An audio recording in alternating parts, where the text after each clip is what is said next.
मित्रों नमस्कार, मैं मुकेश उदैनिया सीधे बोल में आप सभी का स्वागत करता हूं और आपसे अपेक्षा करता हूं कि आप चैनल को सब्सक्राइब करें। मित्रों, सावन का पवित्र माह चल रहा है और यह माह भगवान शिव का माना जाता है, परंतु लोगों को नहीं पता होगा यह माह कितना पवित्र होता है।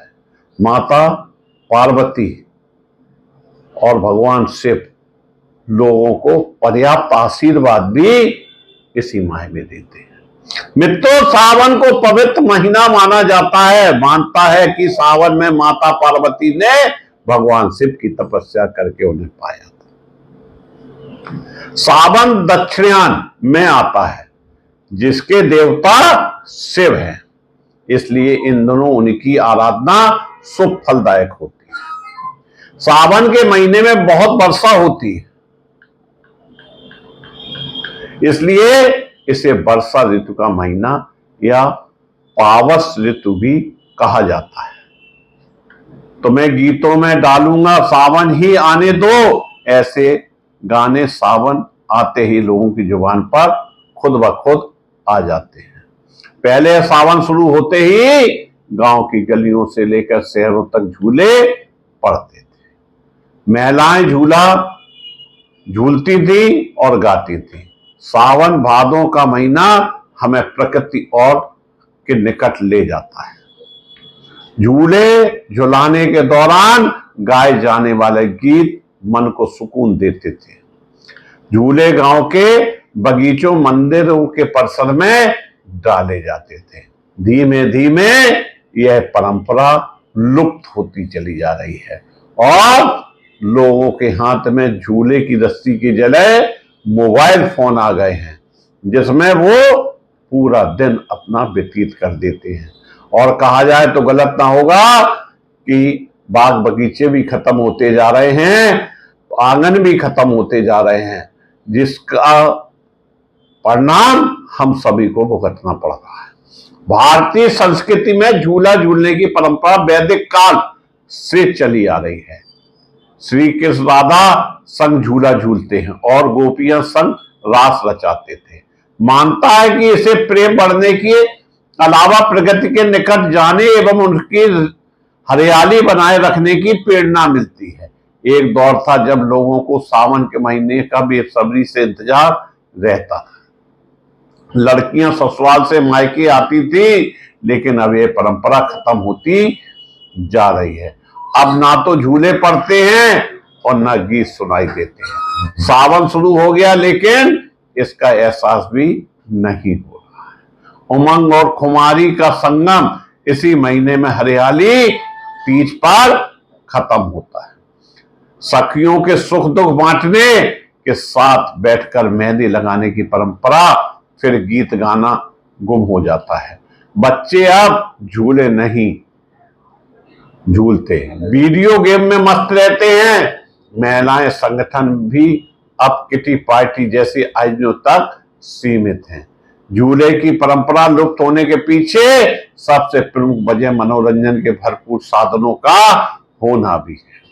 सावन के आते ही गली कूचों और बगीचों में मोर, पपिया और कोयल की मधुर बोली के बीच युवतियों के झूले के लुत्फ उठाया करती थी। अब ना तो पहले जैसे बाग बगीचे रहे और ना ही मोर की आवाज सुनाई देती है। बिना झूले ही सावन गुजर जाता है। वन माफियाओं के चलते गांव में भी बाग बगीचे नहीं बचे, यहाँ युवतियां झूला डालकर झूले झूल सकें। अब समय के साथ साथ पेड़ भी गायब हो गए। उनके स्थान पर बहुमंजिला इमारतें के बनने से आंगन का अस्तित्व समाप्त हो गया।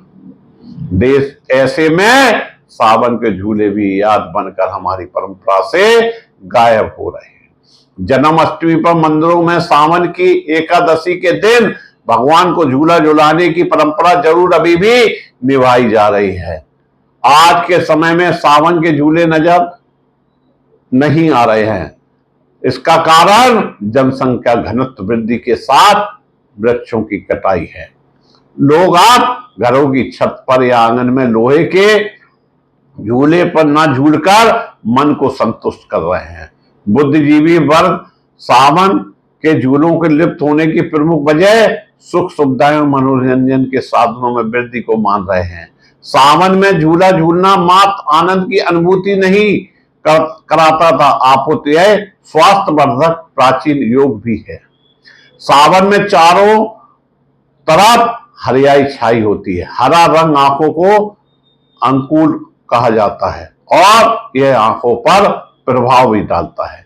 इससे नेत्र ज्योति बढ़ती है। झूला झूलते समय श्वास उच्छ्वास लेने की गति तीव्र होती है। जब हम झूला झूलते हैं तो जब आगे पीछे होते हैं तो इससे जो हम श्वास लेते हैं और जो श्वास के मरीज भी होते हैं वह भी ठीक हो जाते हैं और इससे फेफड़े भी सुदृढ़ एवं मजबूत होते हैं। इसके साथ ही झूलते समय श्वास अधिक भरा जाना, रोकना एवं वेग से छोड़ा जाना, जिसे आप लोग अनुलोम विलोम कहते हैं। उस समय लोग अनुलोम विलोम नहीं जानते थे और झूला झूलते थे और चंगा रहते थे। उन्होंने किसी प्रकार के रोग नहीं आते थे। नवीन प्रकार का प्राणायाम पूर्ण हो जाता है जो स्वास्थ्यवर्धक है। झूलते समय रस्सी पर हाथों की पकड़ सुदृढ़ होती है। इसी प्रकार खड़े होकर झूलते समय गति देने में बार बार उठक बैठक लगानी पड़ती है। इन दोनों क्रियाओं से एक और हाथ, हथेलियों और उंगलियों की भी शक्ति बढ़ती थी, वहीं दूसरी ओर हाथ और पैर, पीठ, रीढ़ के साथ सावन आते ही बेटियां ससुराल में मायके बुला ली जाती थी और पेड़ों पर झूला डालकर झूलती थी। त्योहार पर बेटियों को ससुराल बुलाने की परंपरा आज भी चली आ रही है, लेकिन जगह के अभाव में ना कोई झूला झूल पा रहा है और ना झूले डल रहे हैं। अब मोर, पपिया व कोयल की सुरीली आवाज ही सुनने को मिलती है। 10 साल पहले यहाँ रक्षाबंधन तक झूले का आनंद लिया जाता था। गांव के पेड़ पर मोटी रस्सी से झूला डाला जाता था और सारे गांव की बहन बेटियां झूलती थी। अब पेड़ ही नहीं है तो झूला कहाँ डालें? सावन के महीने में नवविवाहित महिलाओं को अपने मायके जाने की परंपरा राजस्थान में तो आज भी चली आ रही है। अब वक्त ने ऐसी करवट ली है कि सावन तो आता है पर अपने रंग नहीं बिखेर पाता है। जिन सावन के आते ही नववधु ससुराल से मायके पहुंचती थी, अब वैसा सावन नहीं होता है। झूले की परंपरा लुप्त होने के साथ ही सावन भादों की खुशबू अब कहीं नहीं दिखती है। कुछ स्थानों को छोड़कर लोग इसका आनंद नहीं ले पा रहे हैं। झूलों के नहीं होने पर हमें लोक संगीत भी सुनाने को नहीं मिलता है। आधुनिकता की दौड़ में प्रगति के संग झूला झूलने की बात अब कहीं नहीं दिखती है। आज से 2 दशक पहले तक झूलों और मेहंदी के बिना सावन की परिकल्पना भी नहीं होती थी। झूला झूलने के खत्म हुए रीत रिवाज के लिए गांव में फैल रही वैरमनस्यता भी जिम्मेदार है। पहले गांव के लोग हर बहन बेटी को अपनी मानते थे, लेकिन अब जमाना बदल गया है।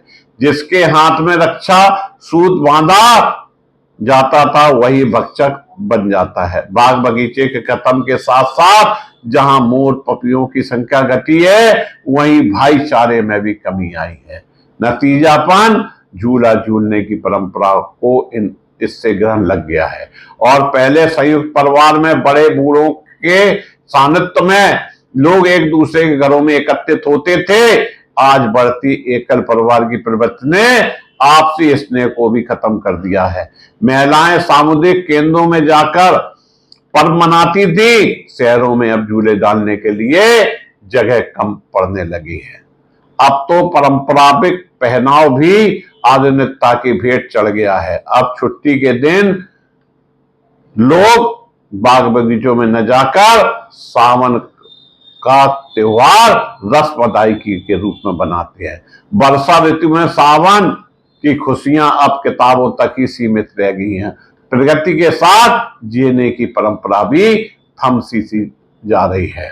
मित्रों, सावन त्योहार जहां शिव से जुड़ा हुआ है और इसमें सारी चीजें आ गई हैं, लेकिन अब लोग अपने अपने कामों में इस तरह उलझ गए हैं कि उन्हें ना परंपराओं का ध्यान है और ना ही त्योहार कैसे मनाए जाते हैं यह ध्यान है, और बढ़ती हुई वैरमनस्यता कहीं किसी हद तक त्योहारों में अवगुण बनी हुई है। मैं मुकेश उदैनिया अपनी बात समाप्त करके आप सभी को धन्यवाद देता हूं।